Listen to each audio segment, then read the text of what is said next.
Good morning, everybody. It's Carpo. In case you hadn't noticed. So, I woke up this morning and I had a song stuck in my head. It was The Year of the Cat by Al Stewart.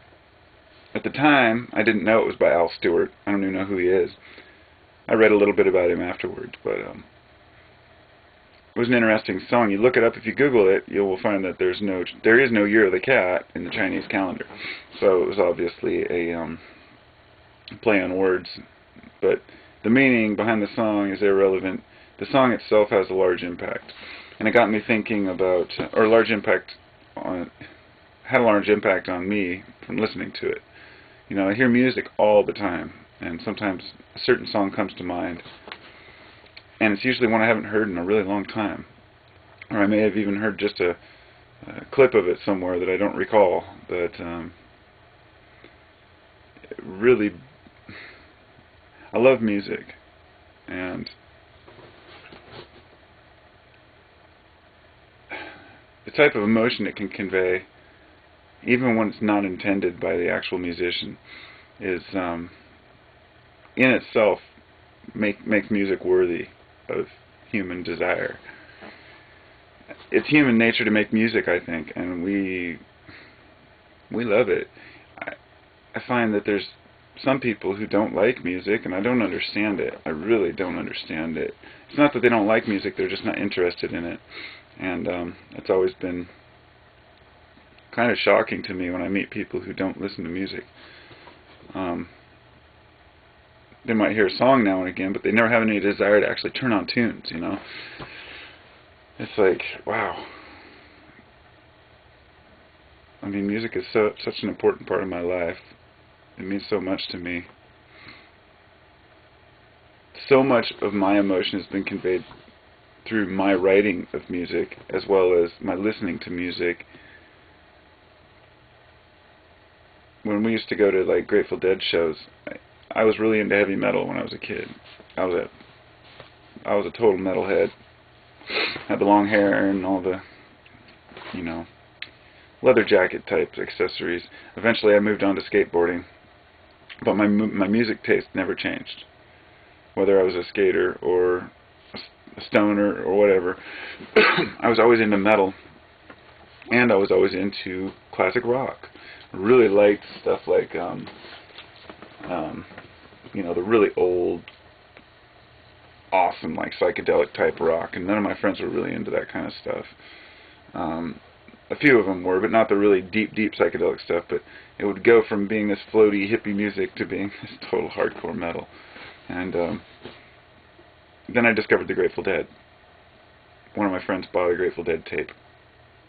It was American Beauty was the album, and it was a tape, just an old white tape. I think he got it from some garage sale or something. I came over to listen to it with him because he was so interested in it. Like, he's like, yeah, the Grateful Dead, I bet they're metal. We popped that album in, turned it on, just looked at each other like, what the... I don't know how we turned from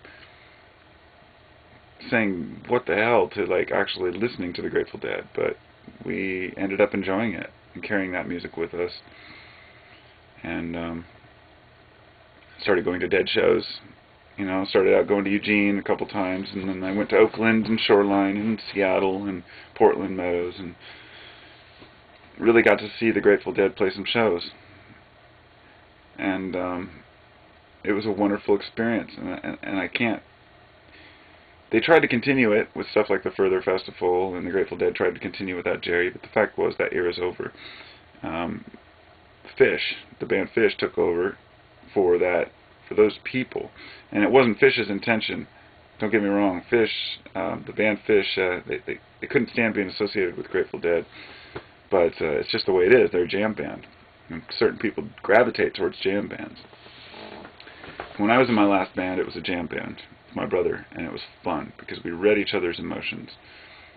You know, we may have only made like 2 albums and done them on the computer, and only played a few shows, a couple festivals, but those few shows to me were so much more deeply musically oriented than some of the shows I've seen from You know, and not saying it about my own band, which just seems egotistical, but the fact is, we could go jam for 20 minutes and then end on a, you know, on the drop of a hat, just like bam, you know, and we know when to end because we knew each other's emotion. And when you're playing music with other people, you become one entity, one musician. It's a really amazing experience. You know, if I could say one thing to people about music, it's that don't tell yourself you can't play music, because you can. Don't tell yourself you don't have a beat, because you do. It's all there. Rhythm is inherent within man. You just have to pull it out and do it. It's just like people that say they're not an artist, and then they pick up a brush and they end up painting some awesome painting. No, you're not an artist, but you could create art. No, you're not a musician, but you could create music. It's just a, you know. How many people have I known that have picked up the guitar and said, oh, it's too hard, my fingers are too big. My fingers are huge. I quit playing guitar because I thought my fingers were too big for guitar. I started playing bass guitar because the strings were more spaced out. And I thought that that would give me a little leeway in the music, you know, because there's so many guitarists and not enough bassists. Later on, I picked the guitar back up and realized it has nothing to do with finger size. It's just dedication. You just have to sit there and play and play and play. And when you're younger, you have those hours where you can do that. But when you get older, you're kind of stuck with life, stuff that you have to do. You know, you got to get stuff done. You can't just grab a guitar and play. If you got a family, if you got kids, if you got a job, and if you didn't do that when you were young, just like if you didn't take on art when you were young, when you had all that free time, some people feel overwhelmed, like they can't do it. It's not that bad. You know, just 1 hour a day. Somebody the other day told me they wanted, oh, my friend Scott, he's been through some rough times, you know, with, well, we all have been through some rough times, but he's always been kind of into, I don't know, he abandoned the scene, the whole group of friends, it seemed like, and kind of went into his own little world and did his own thing, and he got into, you know, drinking and drugs and whatnot, but he's back, and he told me he wants to learn to play guitar, you know, and I'm dying to find him a nice guitar. He told me he was going to buy one off eBay, and I'm like, no, don't just buy this cheap $27 guitar. No, you want action. You want the proper action on your strings. You know, if you go out and buy it, if you want to play guitar, and you go out and you buy an acoustic, go with somebody that knows what they're doing. Because I'll tell you, I've played acoustics, and I would recommend acoustic guitar for anybody who wants to play, not electric, for at least a starter, you know, because it's harder to play, a little bit harder to play an acoustic.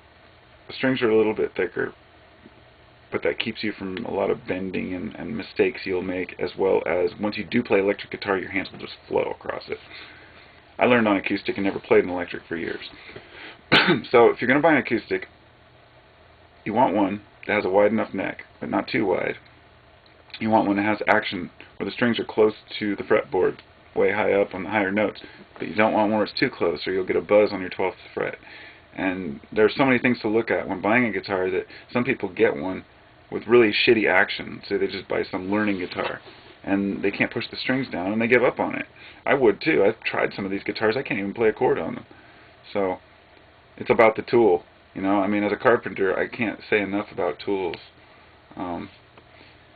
You know, I'm able to make the coolest boxes and benches and stuff now so quickly, and they're perfect. And in the old days, I was doing all this shit with a handsaw and a knife. You know, it's just ridiculous. But having the right tools changed everything. And same thing with musical instruments. Everybody has a natural rhythm, and I'd love to see more people get involved and be able to just grab a shaker or a, you know, any type of. I'll play any stringed instrument. I grabbed a mandolin and learned how to play it the other day. I just wanted to learn all the other chords, all the chords. It's just 4 strings, you know. How hard could it be? And knowing that I play guitar, but I'm definitely not a great guitarist. No way. I didn't put that much time into it. I have friends that are twice as good as I am, and all I know is just like kind of folk songs. I play finger picking acoustic folk song styles. And so anyway, just the idea that music is so important, and I don't understand how. If a person can't play instruments, that's one thing, but if they